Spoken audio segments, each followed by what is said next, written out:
Olá, eu sou o pastor Adejalan Ramos e gostaria de falar neste momento, nesse vídeo, acerca de uma questão da atualidade, que é sobre refletindo a nossa Assembleia de Deus.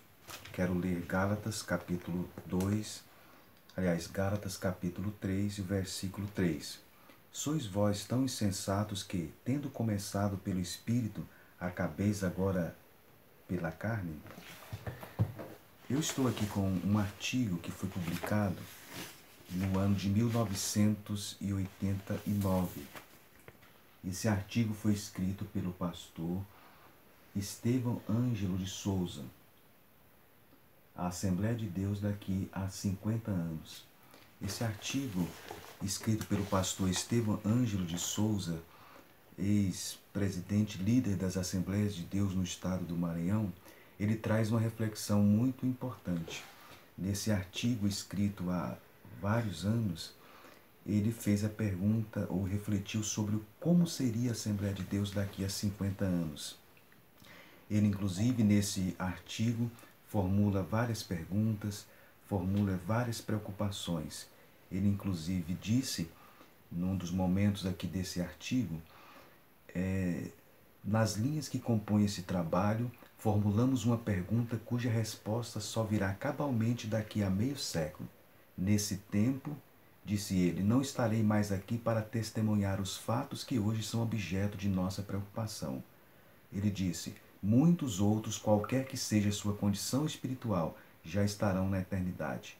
Se Jesus não vier antes disso, muitos jovens que leram este artigo certamente se recordarão das nossas predições e esperamos, permita o Senhor da glória, as vejam cumpridas em seus aspectos positivos.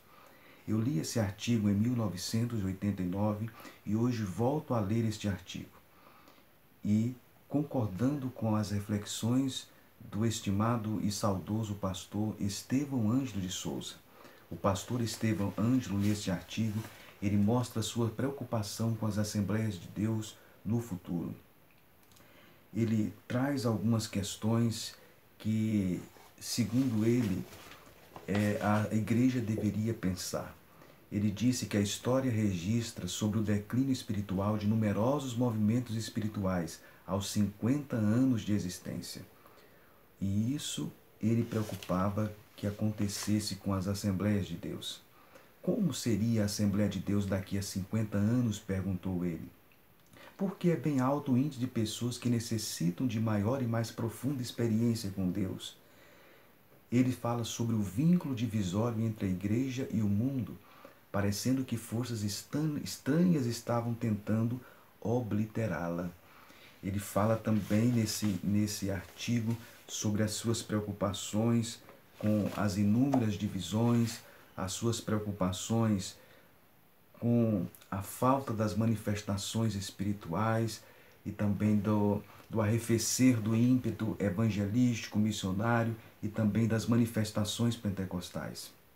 Ele disse no seu artigo, se a Assembleia de Deus não vigiar e não fechar as portas para os males aqui denunciados, se seguir o exemplo dos que trocaram a Bíblia pela etiqueta social, se apegasse aos métodos humanos em detrimento da oração e da pregação da palavra de Deus, ele disse, daqui a 50 anos poderá ser apenas uma grande denominação, composta de muitos doutores e mestres modernistas, sem vida, aplaudidos por aqueles que não suportam a sã doutrina. Poderá ser apenas uma grande denominação, no entanto, menos numerosa do que hoje. O artigo continua atualíssimo. Este artigo, portanto, ele é histórico. O pastor Estevão Ângelo de Souza agiu como um verdadeiro profeta. Se nós considerarmos outras reflexões, o pastor Claudio Andor de Andrade, em um artigo escrito no Mensageiro da Paz, em 1993, com o artigo intitulado É Hora da Igreja Fazer História, ele diz que as Assembleias de Deus no Brasil passou por várias fases. Na primeira fase, a Assembleia de Deus, de 1911 a 1950, era um movimento que fazia jus ao seu nome. Era um movimento em movimento. De 1950 a 1975, o movimento começa a deixar de ser movimento para se fazer uma denominação. E de 1975 para cá, disse o pastor Claudionor de Andrade em seu artigo, reparamos que a denominação já se assanha institucionalizar-se. E aí ele faz uma pergunta reflexiva: o que virá depois disso? Teremos o destino da igreja de Éfeso, que, embora severamente advertida a voltar ao primeiro amor, resolveu ignorar a exortação do Cristo? Portanto, é algo digno da nossa reflexão. No ano de 1990, aconteceu no Brasil, no âmbito das Assembleias de Deus, um grande movimento, talvez o maior movimento evangelístico da história das Assembleias de Deus brasileira, que foi o movimento Década da Colheita. Na época, foi realizado várias conferências regionais. Eu tive o privilégio de participar de uma em 1982, na cidade de Anápolis, em Goiás, e ali eu pude ver uma das palestras, uma das conferências. O título era Como Vencer os Desafios da Década. E dentre os desafios enumerados pelo preletor estava o desafio da institucionalização eclesiástica.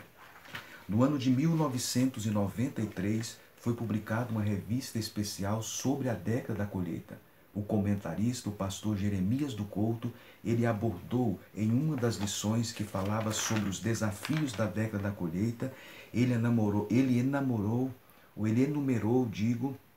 alguns dos desafios que a igreja tem nos dias atuais, especialmente as Assembleias de Deus. E dentre estes desafios enumerado por ele, estava o desafio da institucionalização eclesiástica.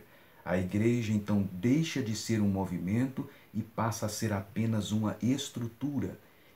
E sendo uma estrutura, os cargos passam a existir numa estrutura de grande porte e, neste caso, os cargos eles são cobiçados e a igreja deixa de cumprir a sua missão principal, que é a missão evangelizadora, a missão educadora, a missão de cuidar também dos seus membros. Portanto, aquilo que nós vimos escrito, portanto, no passado, nesse artigo do pastor Estevão Ângelo, ele continua atualíssimo. O que será a Assembleia de Deus no futuro? Estamos deixando de ser uma igreja missionária, estamos arrefecendo o ardor evangelístico e missionário, estamos, de uma certa forma, comprometendo as doutrinas bíblicas e, se não tivermos cuidado, nós deixaremos de ser um movimento em ascendência para ser um movimento que não cumpre os seus propósitos. Então eu entendo que essa preocupação do pastor Estevão Ângelo, ela é mais do que atual, ela é relevante para os nossos dias. Temos desafios enormes a vencer. O movimento pentecostal, se não tiver cuidado, o movimento pentecostal brasileiro vai ficar apenas nas páginas da história, apenas rememorando o nosso passado. Tivemos um passado de glória, tivemos um passado de um ardor evangelístico extraordinário, tivemos um passado em que construímos a história de uma igreja que não era apenas uma denominação, era uma igreja, era um movimento que se movimentava com todo ímpeto e com toda pujança. Que nós possamos refletir sobre isto, sobre a nossa querida Assembleia de Deus. Qual será o futuro da nossa denominação? Qual será o futuro do movimento pentecostal brasileiro? Como estamos passando a chama pentecostal para a nova geração? Como estamos vendo a formação de obreiros? Como estamos vendo a evangelização? Como estamos vendo a doutrina bíblica? Como estamos vendo o ardor da chama pentecostal? Que nós possamos refletir acerca disto. O pastor Estevão Ângelo, que escreveu este artigo em 1989, portanto, há cerca de 30 anos aproximadamente, ele não está mais entre nós, mas as palavras dele, escritas em 1989, continuam atualíssimas.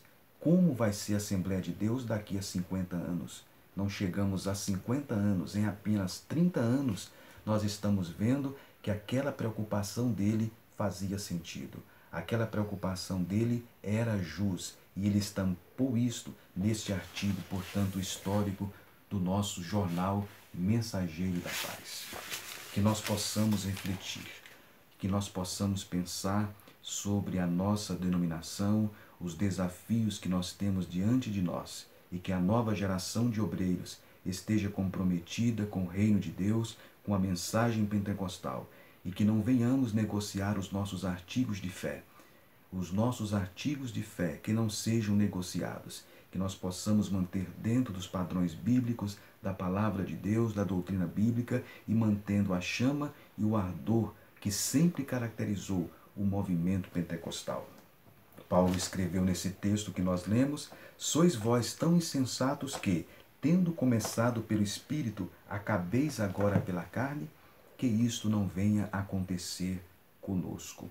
Que nós possamos continuar a fazendo história, pois para isto a igreja ela foi chamada. Era assim a igreja do Ato dos Apóstolos, e assim deve ser a igreja de nosso Senhor e Salvador Jesus Cristo. Que nós possamos então clamar pela misericórdia de Deus, crendo que Ele é poderoso para intervir também em nossas histórias, em nossa história humana, em nosso mundo, e também na igreja que foi edificada por Ele, fundada por Ele. Que Deus nos abençoe. Oremos.